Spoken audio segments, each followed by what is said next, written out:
Assalamualaikum warahmatullahi wabarakatuh. Selamat siang teman-teman semua. Kami dari kelompok 2 akan mempresentasikan evolusi sistem moneter internasional dan dampaknya pada stabilitas global. Nah, sebelum itu perkenalkan, nama saya Muhammad Abdul Irawan. Nama saya Andi Rahmanati. Saya Siti Fatona. Nama saya Nisa Elvia. Saya Halia Kansa. Maka langsung aja ke pengertian. Pengertian krisis moneter. Krisis moneter adalah keadaan ketika nilai mata suatu negara turun sangat drastis sehingga keuangannya menjadi kacau. Saat krisis ini terjadi, harga barang-barang naik, perusahaan banyak yang tutup, investasi turun, dan masyarakat kesulitan memenuhi kebutuhan sehari-harinya. Penyebabnya karena kepercayaan investor menurun, cadangan devisa negara menipis.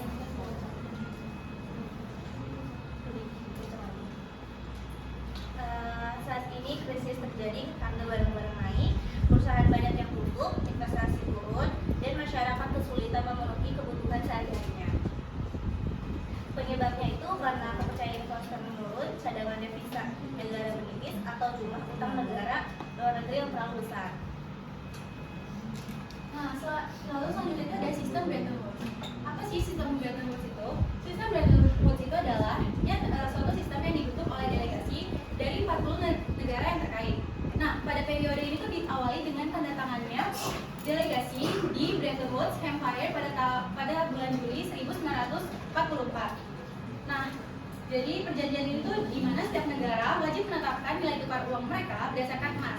Walaupun hal ini tidak diwajibkan untuk mengonversikannya langsung ke emas, tetapi pada perjanjian ini nilai tukar uang itu berdasarkan emas.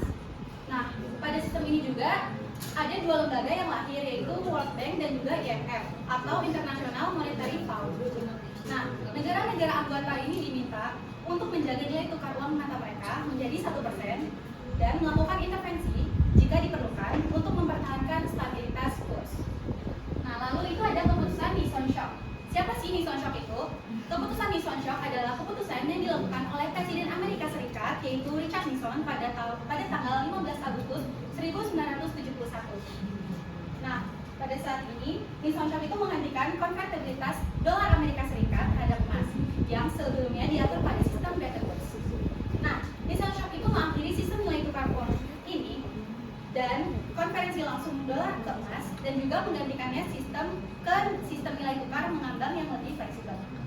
Hal ini dilakukan karena cadangan emas Amerika Serikat yang semakin menipis, dan untuk mencegah pelarian emas lebih lanjut sekaligus mendepresiasi dolar supaya ekspor lebih kompetitif. Oke, meskipun sistem Bretton Woods sudah runtuh pada tahun 1973, tetapi dampak dari sistem ini masih terasa di perekonomian global hingga saat ini.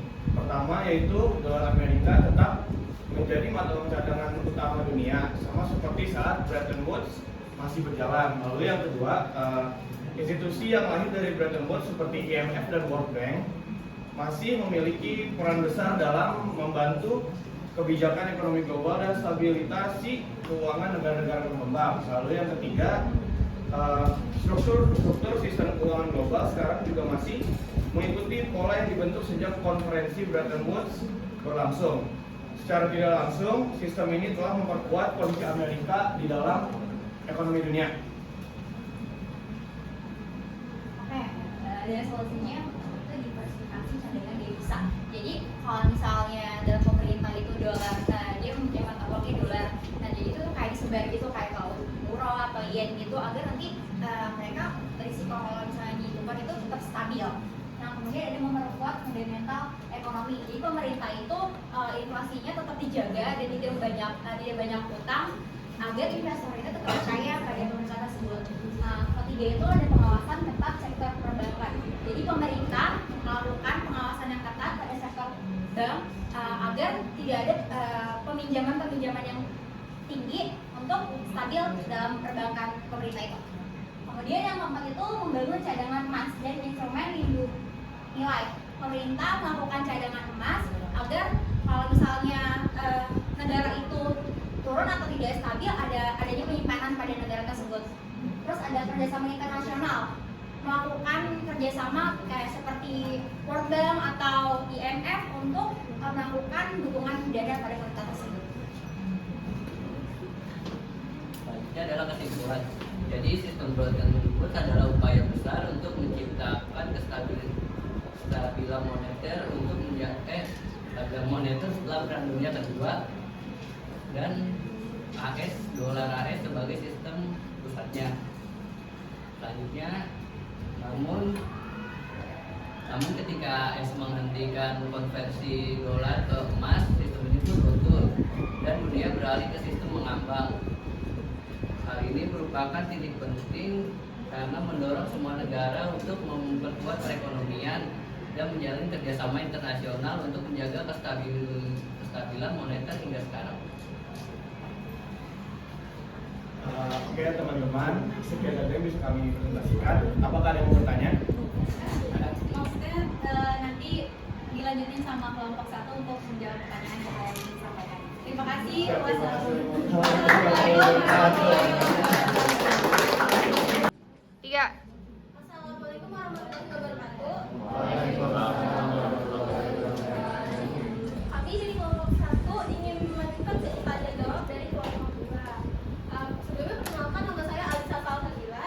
Nama media saya identitas biasa ini. Saya Salma Kultis. Saya Zikri sedikit. Silahkan, ada yang mau bertanya? Boleh, silahkan Arin. Saya Rino Fitriani dari kelompok 4. Pertanyaannya adalah, tadi kan di PPT-nya ada solusi. Salah satu poin dari solusi itu ada kerjasama internasional. Yang ingin saya tanyakan adalah, contoh kerjasama internasional apa yang paling realistis? Kalau nilai tukarnya tiba-tiba naik drastis, misalnya nilai uang Amerika Serikat tiba-tiba menguat tajam. Dan gimana cara kerjanya kerjasama internasional itu biar mencegah dampak ke negara-negara lain. Jadi dampaknya nggak menyebar ke negara-negara yang lain. Terima kasih. Terima kasih Arin. Tanya ada yang mau nanya lagi? Mbak Ariana boleh? Perkenalkan, nama saya Rian Rafa dari kelompok 5. Nah, pertanyaan itu, mengapa memperkuat fundamental ekonomi dianggap sebagai solusi yang wajib? Padahal krisis seringkali dipicu oleh faktor eksternal. Terima kasih. Terima kasih. Ada yang mau nanya lagi?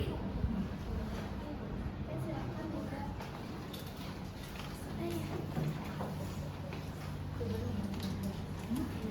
Baik, perkenalkan nama saya Arlianda Kila Putri dari kelompok 7. Pertanyaannya itu bagaimana awal mula dari Nikon Shock ini mengakhiri Bretton Woods sehingga bisa membuka jalan bagi krisis moneter dan apa alasan utama dia mengubah tersebut? Terima kasih.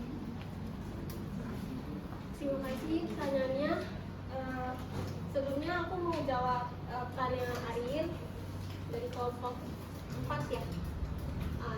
Bisa banget tuh kalau misalnya dolar tiba-tiba naik ya, itu bisa banget kerjasama sama IMF. Itu tujuannya biar kita tuh dapat bantuan dana, sama kita bakal diajarin tuh cara nenangin pasar. Kenapa sih IMF itu paling realistis? Nah, karena emang IMF itu dibentuknya buat menjaga stabilitas moneter. Di sini saya juga pengen nambahin jawaban dari pertanyaan Arin kelompok 4.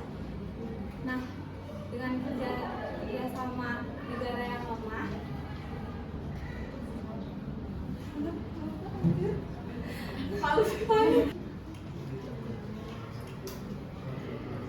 dengan kerjasama negara yang lemah itu, bank sentral juga bisa membantu supaya menstabilkan nilai tukar tersebut biar nggak nyebar kemana-mana.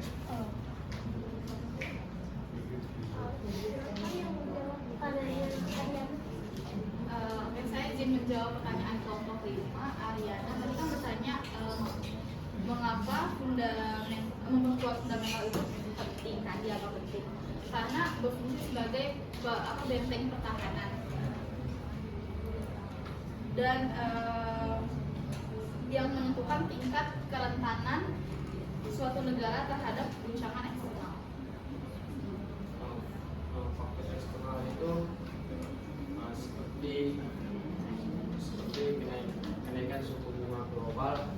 mungkin menjadi pemicu krisis. Suaranya kecil ya mas. Faktor eksternal itu seperti kenaikan suku bunga global memungkinkan pemicu krisis, tetapi fundamental yang kuat seperti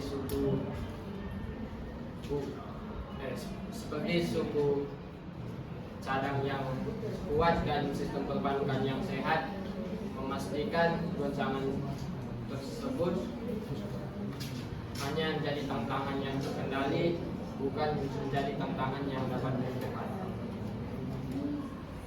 Baiklah, saya ingin menjawab pertanyaan dari Linda dari kelompok 7, yaitu Nixon Shock mengakhiri Bretton Woods itu dengan cara membatalkan konvertibilitas dolar atau uang ke emas. Lalu pada jalur krisis 9798 itu negara berkembang rentan terhadap arus krisis karena membuka pertukaran nilai uang yang semi tetap. Lalu alasan diskon shock 8 ini adalah untuk mencegah defisit dari Amerika dan juga menggunakan alasan utamanya saya itu untuk mencegah defisit pembayaran Amerika Serikat dan juga mencegah negara itu untuk mencegah negara yang mengambil emas yang ada di cadangan emas yang ada di Amerika Serikat. Sekian jawabannya sudah cukup. Sudah. Cukup.